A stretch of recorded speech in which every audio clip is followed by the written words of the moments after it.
Merci de nous rejoindre sur Nyota Télévision pour vous informer, Madame, Monsieur, tout de suite les principaux titres.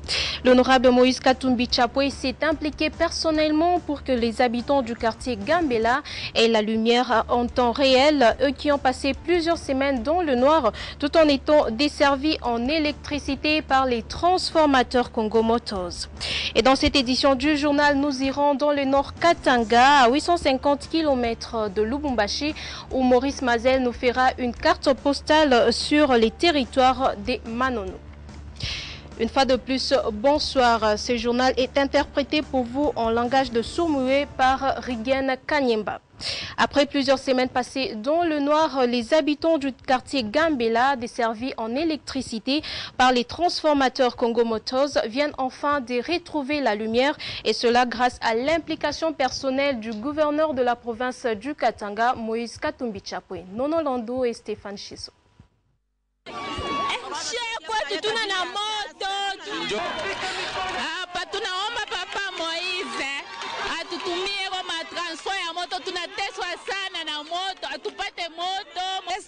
Moto inakuwa leo, inakuya kesho, hainako. Hatukeleka na moto. Moto iko nakuya tuseme miezi mbili ya tatu mara moja. Kumara moja ile 15 minutes moto inafanya nini? Inakwenda. Hakuna maisha mzuri, si tu Gambela de mateso kabisa. Bo Moiza anapaswa atuangalie kuna si huku. Atukuue muntu, atukuue muntu na yeye tuangalie.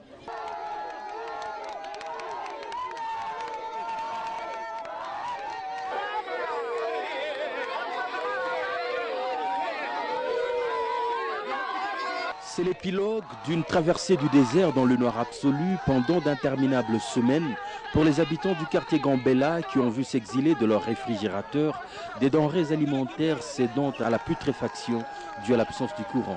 Ce sont des choses pareilles qui émeuvent le gouverneur du peuple et qui font ressurgir chez lui les réflexes du député le mieux élu de la RDC. Un maillot jaune qu'il continue à porter dignement au service de ses administrés, là où ils ont le plus besoin de lui. Comme ce soir du 4 janvier 2013, où il débarque sur l'avenue Zaire Motors, accueilli chaleureusement par la population pour lancer le service d'un transformateur de 500 kVA qu'il vient de leur octroyer à titre personnel. Bon, en effet, nous avons eu, c'était une ancienne cabine, mais qui a connu l'avarie du transformateur. La population est restée plus de 3 semaines sans courant, mais avec l'intervention personnelle, comme vous venez de suivre, son Excellence, Monsieur le Gouverneur, personnellement a sorti son argent pour qu'on puisse acheter ce transformateur, qui est un nouveau transformateur, afin de pouvoir réalimenter encore la population qui était en difficulté par rapport à la desserte énergétique. Une année qui commence bien pour les habitants du premier quartier que l'honorable Moïse Katumbi Chapwe visite en 2013.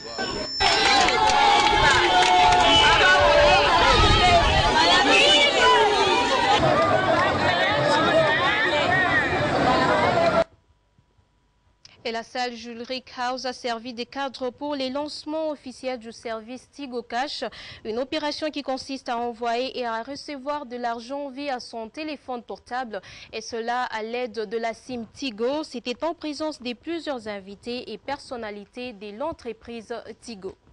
Et toutes les femmes et jeunes filles tabois ont été mobilisées à prendre part à un atelier de formation qui a été organisé par l'association des mamans Benetou de Boumvoanobois Batabois. C'était ce samedi 5 janvier 2013 au collège Imara. Fanfan Piana était sur place et Maurice Mazel nous rend son papier. Soucieux de valoriser la valeur tabois, l'association des mamans Benetou de Boumvoanobois Batabois a organisé un séminaire de formation à l'intention des mamans et jeunes filles le samedi 5 janvier 2013 dans la salle Don Bosco du collège Imara. Plusieurs thèmes qui cadrent avec l'éducation de la jeune fille tabois et le mariage de celle-ci ont été abordés par différentes oratrices. Dans son mot de circonstance, Madame Françoise Zoninda, présidente de cette association, a exhorté les mamans et filles de Boumvoano à redorer l'image de Batabois dans leurs foyers respectifs. Nous avons constaté que ces derniers temps, les jeunes filles s'adonnent plus à la télévision et à l'Internet. Et elles s'oublient et elles ignorent la coutume. Alors nous, en tant que maman, nous avons cette tâche, l'obligation d'encadrer, d'initier la jeune fille, la préparer au mariage. Tenons à remercier particulièrement le comité national de Boumvoine Ngoba Tabwa pour nous avoir accordé cette opportunité. En plus, nous remercions le président Kitamba Lakris, le président Rafa Mututa, qui nous a beaucoup sponsorisé, sans oublier le ministre des Finances, Christian Mando Simba, qui lui aussi nous a soutenus. Pour valoriser cette manifestation, certaines personnalités membres de l'association Boumvoano ont été conviées à cette rencontre. Vous appartenez d'encourager les mamans qui se sont réunies aujourd'hui pour transmettre aux jeunes filles les traditions de chez nous, les traditions Tabwa. Parce que vous savez que c'est la femme qui est la gardienne des traditions. Avec l'appui financier du vice-président Raphaël Mututa et des autres membres, ces assises de Maman Benetou ont concerné toutes les couches des femmes Tabwa vivant à Lubumbashi. C'est dans une ambiance de fête que cette manifestation a été clôturée. Dans la cité minière d'Ekipushi, les maisons situées dans les quartiers Kachoma, sur les avenues Sakanya et Kasenga, sont exposées au risque d'inondation et surtout pendant cette période des pluies. Très régulièrement, les eaux de pluie mélangées à celles provenant de l'usine de la Gécamine envahissent les avenues Sakanya et Kasenga. Suivez. Dans la cité minière d'Ekipushi, les travaux des voiries sont en train d'être exécutés par le gouvernement provincial du Katanga. Mais il faut dire que certains axes présentent un délabrement très avancé. C'est le cas des avenues Sakanya et Kasenga, plus précisément au quartier Kachoma. Selon les habitants du coin, ce sont les eaux de la mine Gécamine Kipushi, libérées au cours de l'opération de dénouage, qui seraient la cause de ce délabrement. Il y a un passage terrible de toute la connexion de l'eau. L'eau descend à ce niveau-ci sur cette avenue Sakani. Et comme passage, c'est juste dans ma parcelle ici. Et alors, pour nous protéger, nous mettons un peu ces sacs-là. Pour un petit temps, là, on essaie de résister. On n'a pas de moyens. Nous voulons un secours de la part de ceux-là qui ont des moyens. Ils puissent nous aider afin de créer, n'est-ce pas, une partie de support pour que nous puissions revenir un peu dans la sécurité de cette eau qui se trouve ici. La présence des eaux provenant de l'usine Gécamine menace aussi les maisons des inondations et la population recourt à plusieurs techniques pour protéger leurs habitations. Et toujours dans la cité minière d'Ekipushi, les lavages des véhicules et motos au quartier Gécamine provoquent une situation insupportable. Les laveurs créent de trous au niveau de la tuyauterie de la régie des eaux et cela a des conséquences directes en cette saison des pluies. Images et commentaires d'Edouard Kankou et Louis Loumami. Les habitants du quartier Gécamine de la cité minière d'Ekipushi courent un danger permanent d'attraper des maladies hydriques. À la base, le lavage des véhicules et motos par des jeunes gens qui ont créé des trous au niveau de la tuyauterie de la régie des eaux. De l'avis des techniciens, ces trous pourraient récupérer les eaux des pluies vers les robinets des paisibles citoyens. Ceci est susceptible de provoquer des maladies hydriques, d'où le cri d'alarme de la population aux autorités locales de la cité minière d'Ekipushi. Ces jeunes gens sont en train de détruire les conduites d'eau. Pourtant, même si il faut chercher l'argent, ce n'est pas de cette façon-là. Parce qu'en fait, s'ils doivent faire leur travail de nettoyer les motos, tout ça. Mais il y a des robinets, il y a des places où ils doivent faire ce travail. Ce n'est pas aller détruire des conduites d'eau. Vous savez, nous sommes pendant la période pluvieuse. Cela peut apporter beaucoup de maladies et c'est très dangereux. Donc les autorités et aussi les chefs des quartiers doivent veiller à ça. Conséquence directe de cette situation, plusieurs ménages connaissent une carence en eau potable pendant la journée, sauf tard dans la soirée. Voilà que justifie l'engouement des enfants et femmes des ménages au robinet à la recherche de l'eau potable. Dans les ports du Katanga, à 850 km de la ville de Lubumbashi, se situe le territoire de Manono et celui-ci détient plusieurs merveilles. Allons à sa découverte avec Maurice Mazel. Dans le nord de la province du Katanga, dans le district du Haut-Lomami, se dresse le territoire de Manono. Par avion, cette contrée de la République démocratique du Congo vous offre une vue panoramique sublime, pittoresque et romantique à la fois. De la capitale cuprifère à Manono, vous pouvez facilement mettre 1h45 de vol lorsque le temps atmosphérique s'y prête. Plusieurs merveilles vous accueillent dans le chef-lieu qui porte le même nom, Manono. Le premier immeuble de ce terroir qui a bénéficié de l'impulsion de la révolution de la modernité est le Temple de Dieu. Les autorités du pays, au niveau national comme au niveau provincial, n'ont ménagé aucun effort pour réhabiliter l'église qui était jadis en ruine.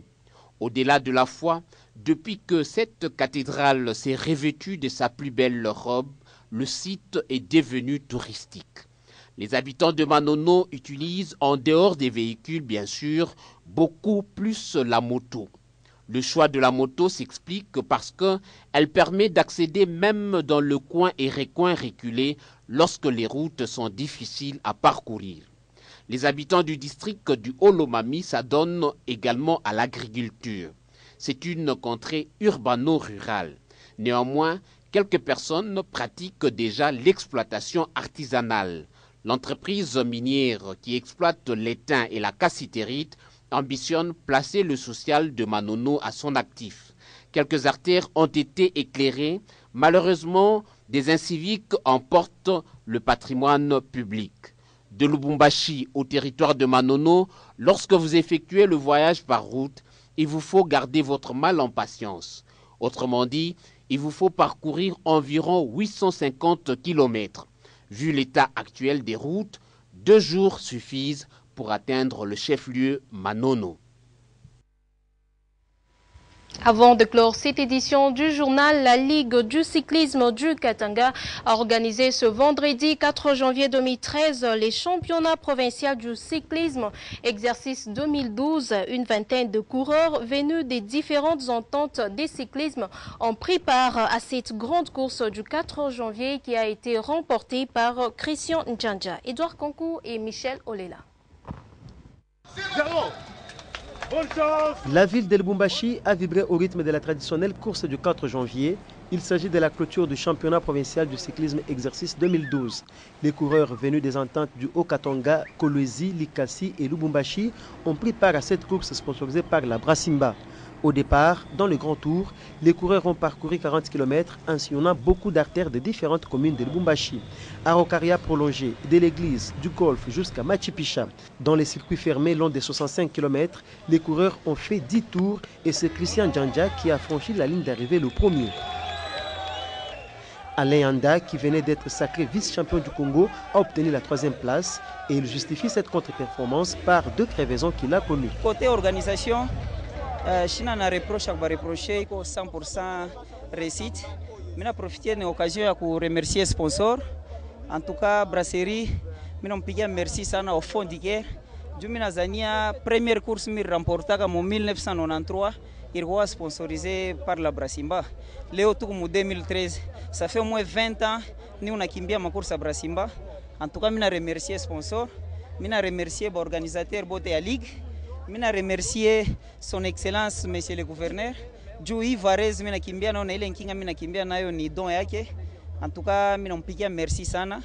Na kama ikukue hii makrevaison miripata mbiri mu course, ndipasha remporter première place. La 2e étape était consacrée à la remise des brevets des mérites. Ici, l'on a reconnu le dévouement de Feu Kokongoy, ex-agent de la Brassimba, à qui l'on a décerné un brevet des mérites à titre posthume.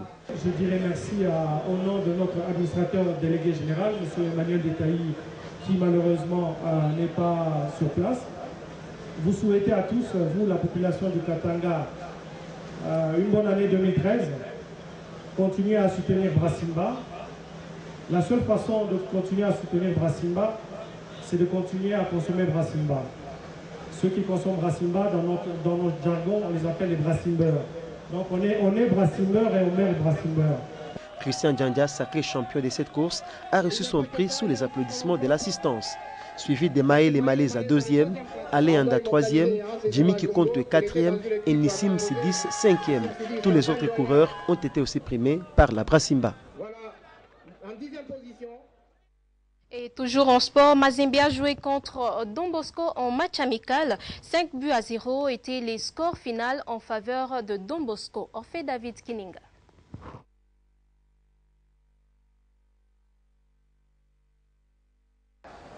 « 5-2, large victoire de Don Bosco face au tout-puissant Mazembe Anglebert en match de préparation ce samedi 5 janvier 2012 au stade Mazembe de la Kamalondo.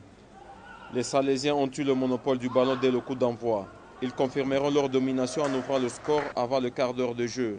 Centre de Landomiété pour la tête du Malien Ousmane Sissé en provenance du stade malien de Bamako.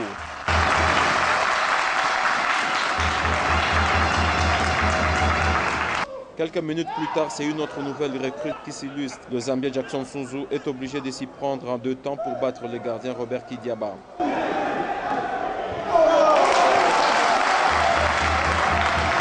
Le gardien international congolais va montrer toute sa classe pour arrêter les frappes d'un autre Malien, Alou Diarra, ancien sociétaire de Joliba Athletic Club.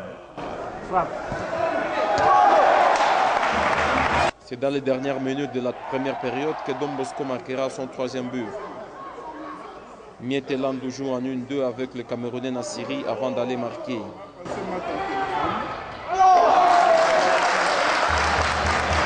3 pour Don Bosco et 0 pour Mazembe, tel est le score enregistré à la mi-temps. À la reprise, le tout-puissant Mazembe assoit une domination stérile. L'international Hervé Ndonga voit sa tête repoussée sur la ligne de but par Irgen Amouri. Dans une contre-attaque, Eric Kanteng prend la défense des Mazembe de vitesse avant d'inscrire le 4e but de bleu et blanc dans un angle mort. C'est alors que le Corbeau se réveille et réagissent grâce à Papi Kassoussoula bien servi par Patou Kabangu. Après ce but de Mazembe, les protégés des champions Katumbi marqueront un 5e. Jackson Sunzu fait une passe en retrait pour le Malien Alou Diarra qui marque en force. Réponse du berger à la bergère, Patou Kabangu bien servi par Trésor Poutou réduit le score.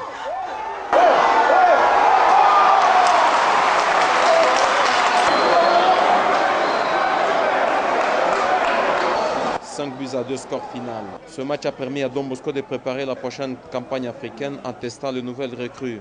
Occasion aussi pour les internationaux congolais vivant à Lubumbashi de rester en compétition. Ce qui explique la présence dans les gradins du président de la Fédération congolaise de football association, Constant Omari Selimani, au côté du chairman du tout-puissant Mazembe Anglebert, Moïse Katumbi Chapoué. 5-2, c'était là les scores finaux en faveur de Don Bosco. Et je disais que la salle Jules Rick House avait servi de cadre pour les lancements officiels du service Tigo Cash, une opération qui consiste à envoyer et à recevoir de l'argent via son téléphone portable, et cela grâce à une team Tigo. C'était en présence de plusieurs invités et personnalités de l'entreprise Tigo. Tatiana Ndila et Michel Olela étaient sur place.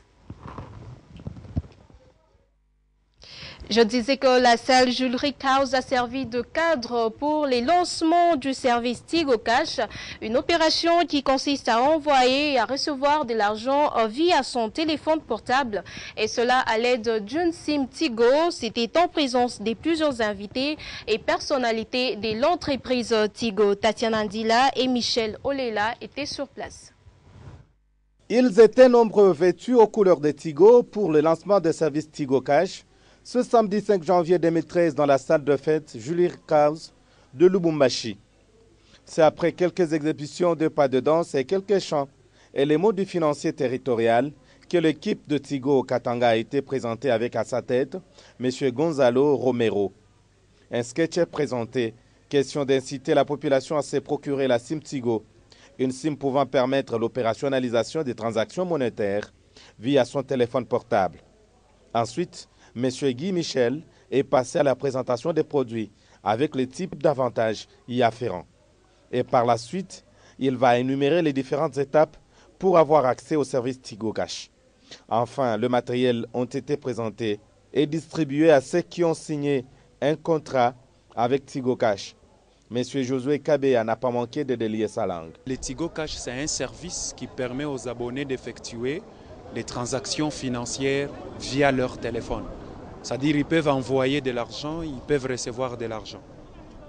Donc, à ce qui concerne le matériel que nous avons remis, ce sont le matériel que Tigo avait mis à la disposition de tous ses agents recrutés, que ce soit agents fixes, mobiles, tablettes, Donc ce sont des matériels que nous mettons à leur disposition pour leur permettre d'effectuer le travail sur terre. Et même les abonnés venus assister au lancement n'ont pas manqué de placer un mot. Avec Sim Tigo na vile tunapata tezi kutumia bandu kwangu makuta fashi yote mu RDC.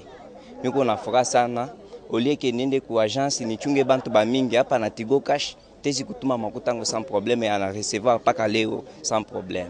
C'est par un cocktail que le tout, comme dans pareille manifestation, a été ponctué. Madame, Monsieur, c'est la fin de cette édition du journal. Le rappel de titre. L'honorable Moïse Katumbi Chapwe s'est impliqué personnellement pour que les habitants du quartier Gambela aient la lumière à temps plein, eux qui ont passé plusieurs semaines dans le noir tout en étant desservis en électricité par les transformateurs Congo Motors. Et dans cette édition du journal, nous sommes allés dans les nord du Katanga, à 850 km de la ville de Lubumbashi, où Maurice Mazel nous a présenté la carte postale du territoire des Manono. Merci de nous avoir suivis. Ce journal a été interprété pour vous en langage de sourd-muet par Rigen Kanyemba. Et moi, je vous retrouve demain avec le même et réel plaisir de vous informer.